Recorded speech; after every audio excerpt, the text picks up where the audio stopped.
Chapter 5 Scrapes.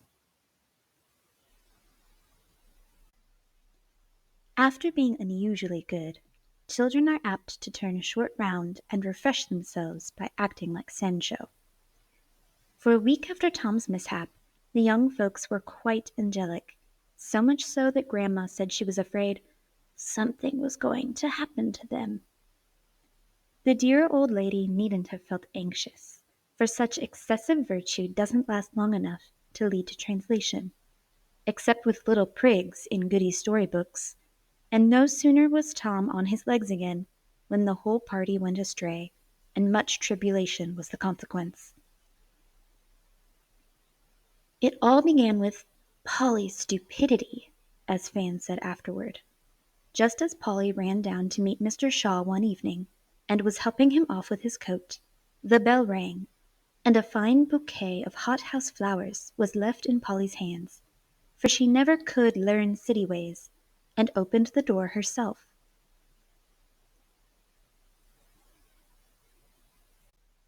"Hey, what's this?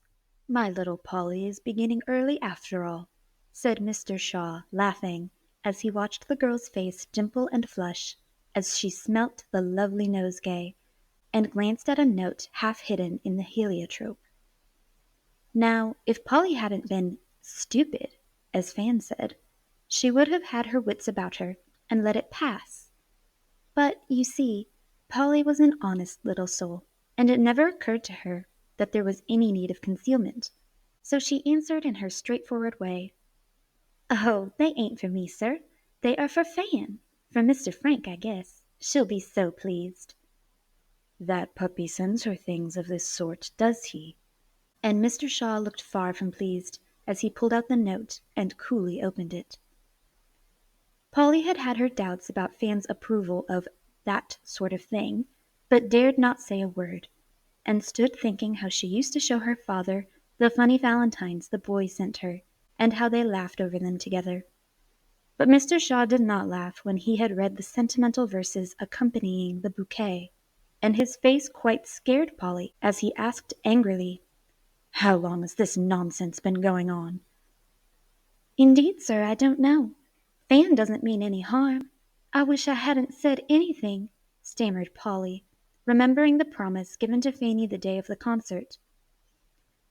She had forgotten all about it, and had become accustomed to see the big boys, as she called Mr. Frank and his friends, with the girls on all occasions.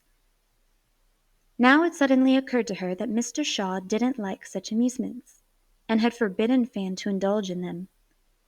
"Oh dear, how mad she will be! Well, I can't help it. Girls shouldn't have secrets from their fathers. Then there wouldn't be any fuss," thought Polly, as she watched Mr. Shaw twist up the pink note and poke it back among the flowers, which he took from her, saying shortly, "Send Fanny to me in the library." "Now you've done it, you stupid thing!" cried Fanny, both angry and dismayed, when Polly delivered the message. "Why, what else could I do?" asked Polly, much disturbed. "Let him think the bouquet was for you, then there'd have been no trouble." "But that would have been doing a lie, which is most as bad as telling one." "Don't be a goose. You've got me into a scrape, and you ought to help me out." "I will if I can, but I won't tell lies for anybody," cried Polly, getting excited. "Nobody wants you to. Just hold your tongue and let me manage." "Then I'd better not go down," began Polly, when a stern voice from below called, like Bluebeard, "Are you coming down?" "Yes, sir," answered a meek voice, and Fanny clutched Polly, whispering, "You must come. I'm frightened out of my wits when he speaks like that. Stand by me, Polly. There's a dear." "I will," whispered Sister Ann, and down they went with fluttering hearts. Mr. Shaw stood on the rug, looking rather grim. The bouquet lay on the table, and beside it a note directed to "Frank Moore, Esquire," in a very decided hand, with a fierce-looking flourish after the "Esquire." Pointing to this impressive epistle, Mr. Shaw said, knitting his black eyebrows as he looked at Fanny, I'm going to put a stop to this nonsense at once, and if I see any more of it, I'll send you to school in a Canadian convent." This awful threat quite took Polly's breath away, but Fanny had heard it before, and having a temper of her own, said pertly, "I'm sure I haven't done anything so very dreadful. I can't help it if the boys send me Filipina presents, as they do to the other girls." There was nothing about Filipinas in the note, but that's not the question. I forbid you to have anything to do with this Moor. He's not a boy, but a fast fellow, and I won't have him about. You knew this, and yet disobeyed me." "I hardly ever see him," began Fanny. "Is that true?" asked Mr. Shaw, turning suddenly to Polly. "Oh, please, sir, don't ask me. I promised I wouldn't. That is, Fanny will tell you," cried Polly, quite red with distress at the predicament she was in. "No matter about your promise. Tell me all you know of this absurd affair. It will do Fanny more good than harm." And Mr. Shaw sat down looking more amiable, for Polly's dismay touched him. "May I?" she whispered to Fanny. "I don't care," answered Fan, looking both angry and ashamed, as she stood sullenly tying knots in her handkerchief. So Polly told, with much reluctance and much questioning, all she knew of the walks, the lunches, the meetings, and the notes. It wasn't much, and evidently less serious than Mr. Shaw expected, for, as he listened, his eyebrows smoothed themselves out, and more than once his lips twitched, as if he wanted to laugh, for after all, it was rather comical to see how the young people aped their elders, playing the new-fashioned game, quite unconscious of its real beauty, power, and sacredness.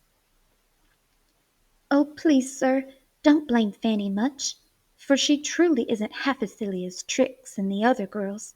She wouldn't go sleigh riding, though Mr. Frank teased, and she wanted to ever so much. She's sorry, I know, and won't forget what you say any more, if you'll forgive her this once," cried Polly, very earnestly, when the foolish little story was told. "I don't see how I can help it, when you plead so well for her. Come here, Fan, and mind this one thing. Drop all this nonsense and attend to your books, or off you go. And Canada is no joke in winter time, let me tell you." As he spoke, Mr. Shaw stroked his sulky daughter's cheek, hoping to see some sign of regret. But Fanny felt injured and wouldn't show that she was sorry, so she only said, pettishly, "I suppose I can have my flowers, now the fuss is over?" "They are going straight back where they came from, with a line from me, which will keep that puppy from ever sending you any more." Ringing the bell, Mr. Shaw dispatched the unfortunate posy, and then turned to Polly, saying, kindly but gravely, "Set this silly child of mine a good example, and do your best for her, won't you?" "Me? What can I do, sir?" asked Polly, looking ready, but quite ignorant how to begin. "Make her as like yourself as possible, my dear. Nothing would please me better. Now go, and let us hear no more of this folly." So they went without a word, and Mr. Shaw heard no more of the affair. But poor Polly did, for Fan scolded her, till Polly thought seriously of packing up and going home the next day. I really haven't the heart to relate the dreadful lectures she got, the snubs she suffered, or the cold shoulders turned upon her for several days after this. Polly's heart was full, but she told no one, and bore her trouble silently, feeling her friend's ingratitude and injustice deeply.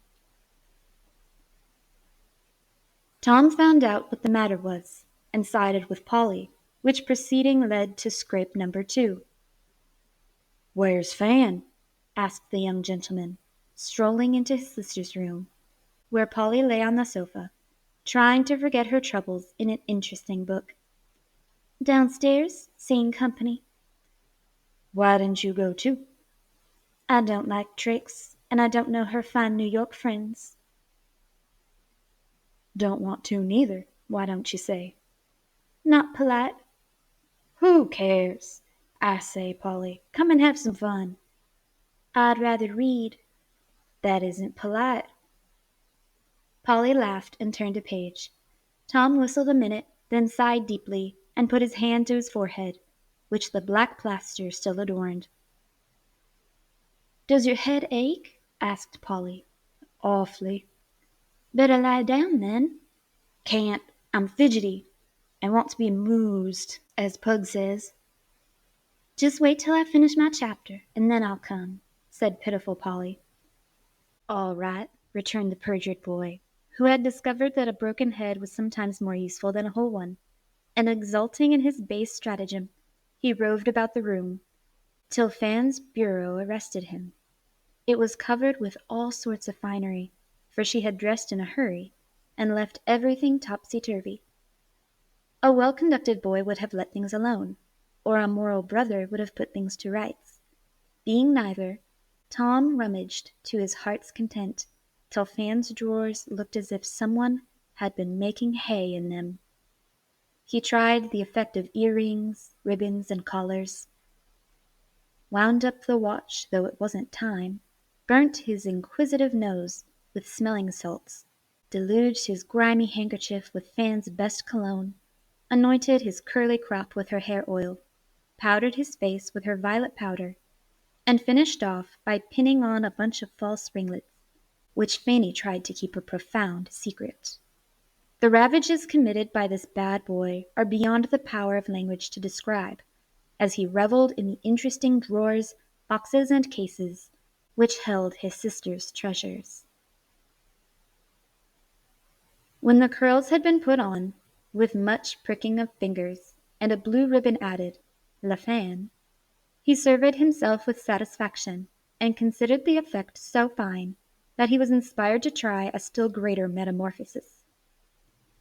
The dress Fan had taken off lay on a chair, and into it got Tom, chuckling with suppressed laughter, for Polly was absorbed, and the bed curtains hid his iniquity. Fan's best velvet jacket and hat, ermine muff, and sofa pillow for peignet, finished off the costume, and tripping along with elbows out, Tom appeared before the amazed Polly just as the chapter ended. She enjoyed the jokes so heartily that Tom forgot consequences, and proposed going down to the parlor to surprise the girls. Goodness, no! Fanny would never forgive us if you showed her curls and things to those people. There are gentlemen among them, and it wouldn't be proper, said Polly, alarmed at the idea. All the more fun. Fan hasn't treated you well, and it will serve her right if you introduce me as your dear friend, Miss Shaw. Come on, it will be a jolly lark. I wouldn't for the world. It would be so mean. Take 'em off, Tom, and I'll play anything else you like. I ain't going to dress up for nothing. I look so lovely, someone must admire me.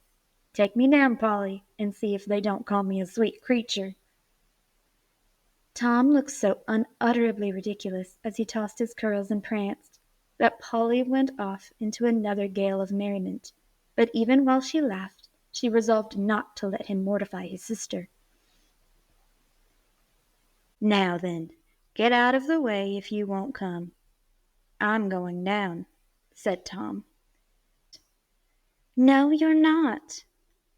How will you help it, Miss Prim? So, and Polly locked the door, put the key in her pocket, and nodded at him defiantly. Tom was as pepper-pot as to temper, and anything like opposition always had a bad effect. Forgetting his costume, he strode up to Polly, saying, with a threatening wag of the head, "None of that. I won't stand it." "Promise not to plague Fan, and I'll let you out." "Won't promise anything. Give me that key, or I'll make you." "Now, Tom, don't be savage. I only want to keep you out of a scrape, for Fan will be raging if you go. Take off her things, and I'll give up." Tom vouchsafed no reply, but marched to the other door, which was fast, as Polly knew, looking out of the 3-story window, and finding no escape possible, came back with a wrathful face. "Will you give me that key?" "No, I won't," said Polly, valiantly. "I'm stronger than you are, so you'd better hand over." "I know you are, but it's cowardly for a great boy like you to rob a girl." "I don't want to hurt you, but by George, I won't stand this." Tom paused as Polly spoke, evidently ashamed of himself. But his temper was up, and he wouldn't give in. If Polly had cried a little just here, he would have yielded. Unfortunately she giggled, for Tom's fierce attitude was such a funny contrast to his dress that she couldn't help it. That settled the matter. No girl that ever lived should giggle at him, much less lock him up like a small child. Without a word, he made a grab at Polly's arm, for the hand holding the key was still in her pocket. With her other hand she clutched her frock, and for a minute held on stoutly. But Tom's strong fingers were irresistible. Rip went the pocket, out came the hand, and with a cry of pain from Polly, the key fell. "It's your own fault if you're hurt. I didn't mean to," muttered Tom, as he hastily departed, leaving Polly to groan over her sprained wrist. He went down, but not into the parlor, for somehow the joke seemed to have lost its relish. So he made the girls in the kitchen laugh, and then crept up the back way, hoping to make it all right with Polly. But she had gone to Grandma's room, for though the old lady was out, it seemed a refuge. He had just time to get things in order when Fanny came up, crosser than ever, for Trix had been telling her all sorts of fun, in which she might have had a share if Polly had held her tongue. "Where is she?" asked Fan, wishing to vent her vexation on her friend. "Moping in her room, I suppose," replied Tom, who was discovered reading studiously. Now, while this had been happening, Maud had been getting into hot water also, for when her maid left her to see a friend below, Miss Maud paraded into Polly's room, and solaced herself with mischief. In an evil hour, Polly had let her play boat in her big trunk, which stood empty. Since then Polly had stored some of her most private treasures in the upper tray, so that she might feel sure that they were safe from all eyes. She had forgotten to lock the trunk, and when Maud raised the lid to begin her voyage, several objects of interest met her eyes. She was deep in her researches when Fan came in and looked over her shoulder, feeling too cross with Polly to chide Maud. As Polly had no money for presents, she had exerted her ingenuity to devise all sorts of gifts, hoping by quantity to atone for any shortcomings in quality. Some of her attempts were successful, others were failures, but she kept them all, fine or funny, knowing the children at home would enjoy anything new. Some of Maud's cast-off toys had been neatly mended for Kitty. Some of Fan's old ribbons and laces were converted into doll's finery. And Tom's little figures, whittled out of wood in idle minutes, were laid away to show Will what could be done with a knife. "What rubbish!" said Fanny. "Queer girl, isn't she?" added Tom, who had followed to see what was going on. "Don't you laugh at Polly's things. She makes nicer dolls than you, Fan, and she can write and draw ever so much better than Tom," cried Maud. "How do you know? I never saw her draw," said Tom. "Here's a book with lots of pictures in it. I can't read the writing, but the pictures are so funny." Eager to display her friend's accomplishments, she pulled out a fat little book, marked "Polly's Journal," and spread it on her lap. "Only the pictures, no harm in taking a look at 'em," said Tom. "Just one peep," answered Fanny, and the next minute both were laughing at a droll sketch of Tom in the gutter, with the big dog howling over him and the velocipede running away. Very rough and faulty, but so funny that it was evident Polly's sense of humor was strong. A few pages further back came Fanny and Mr. Frank, caricatured, then Grandma, carefully done, Tom reciting his battle piece, Mr. Shaw and Polly in the park, Maud being borne away by Katy, and all the schoolgirls turned into ridicule with an unsparing hand. "Sly little puss, to make fun of us behind our backs," said Fan, rather nettled by Polly's quiet retaliation for many slights from herself and friends. "She does draw well," said Tom, looking critically at the sketch of a boy with a pleasant face, round whom Polly had drawn rays like the sun, under which was written, "My dear Jimmy." "You wouldn't admire her if you knew what she wrote here about you," said Fanny, whose eyes had strayed to the written page opposite, and lingered there long enough to read something that excited her curiosity. "What is it?" asked Tom, forgetting his honorable resolves for a minute. "She says, I try to like Tom, and when he is pleasant we do very well, but he don't stay so long. He gets cross and rough, and disrespectful to his father and mother, and plagues us girls, and is so horrid I almost hate him. It's very wrong, but I can't help it." "How do you like that?" asked Fanny. "Go ahead and see how she comes down on you, ma'am," retorted Tom, who had read on a bit. "Does she?" And Fanny continued rapidly. "As for Fan, I don't think we can be friends any more, for she told her father a lie, and won't forgive me for not doing so too. I used to think her a very fine girl, but I don't now. If she would be as she was when I first met her, I should love her just the same, but she isn't kind to me, and though she is always talking about politeness, I don't think it is polite to treat company as she does me. She thinks I am odd and countrified, and I dare say I am, but I shouldn't laugh at a girl's clothes because she was poor, or keep her out of the way because she didn't do just as other girls do here. I see her make fun of me, and I can't feel as I did, and I'd go home, only it would seem ungrateful to Mr. Shaw and Grandma, and I do love them dearly." "I say, Fan, you've got it now. Shut the book and come away," cried Tom, enjoying this broadside immensely, but feeling guilty, as well he might. "Just one bit more," whispered Fanny, turning on a page or two, and stopping at a leaf that was blurred here and there, as if tears had dropped on it. "Sunday morning, early.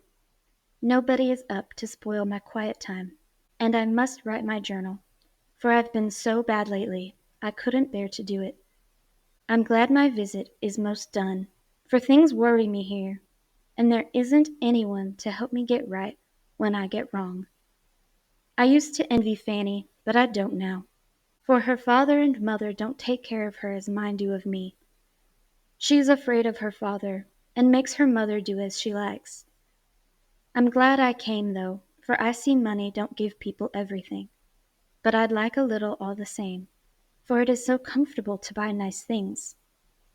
I read over my journal just now, and I'm afraid it's not a good one, for I have said all sorts of things about the people here, and it isn't kind. I should tear it out, only I promised to keep my diary, and I want to talk over things that puzzle me with Mother. I see now that it is my fault a good deal, for I haven't been half as patient and pleasant as I ought to be. I will truly try for the rest of the time, and be as good and grateful as I can, for I want them to like me, though I'm only an old-fashioned country girl." That last sentence made Fanny shut the book, and with a face full of self-reproach, for she had said those words herself in a fit of petulance, and Polly had made no answer, though her eyes filled and her cheeks burned. Fan opened her lips to say something, but not a sound followed, for there stood Polly looking at them with an expression they had never seen before. "What are you doing with my things?" she demanded in a low tone, while her eyes kindled and her color changed. Maud showed us a book she found, and we were just looking at the pictures, began Fanny, dropping it as if it burnt her fingers. And reading my journal, and laughing at my presents, and then putting the blame on Maud. It's the meanest thing I ever saw, and I'll never forgive you as long as I live. I said this all in one indignant breath, and then, as if afraid of saying too much, ran out of the room with such a look of mingled contempt, grief, and anger that the three culprits stood dumb with shame. Tom hadn't even a whistle at his command. Maud was so scared at gentle Polly's outbreak that she sat still as a mouse, while Fanny, conscience-stricken, laid back the poor little presents with a respectful hand, for somehow the thought of Polly's poverty came over her as it never had done before. And these odds and ends, so carefully treasured up for those at home, touched Fanny and grew beautiful in her eyes. As she laid by the little book, the confessions in it reproached her more sharply than any words Polly could have spoken. For she had laughed at her friend, had slighted her sometimes, and had been unforgiving for an innocent offense. That last page, where Polly took the blame on herself, and promised to truly try to be more kind and patient, went to Fanny's heart, melting all the coldness away, and she could only lay her head on the trunk, sobbing, "It wasn't Polly's fault. It was all mine." Tom, still red with shame at being caught in such a scrape, left Fanny to her tears, and went manfully away to find the injured Polly, and confess his manifold transgressions. But Polly couldn't be found. He searched high and low in every room, yet no sign of the girl appeared, and Tom began to get anxious. "She can't have run away home, can she?" he said to himself, as he paused before the hat tree. There was the little round hat, and Tom gave it a remorseful smooth, remembering how many times he had tweaked it half off or poked it over poor Polly's eyes. "Maybe she's gone down to the office to tell Pa. 'Tisn't a bit like her, though. Anyway, I'll take a look round the corner." Eager to get his boots, Tom pulled open the door of a dark closet under the stairs and nearly tumbled over backward with surprise.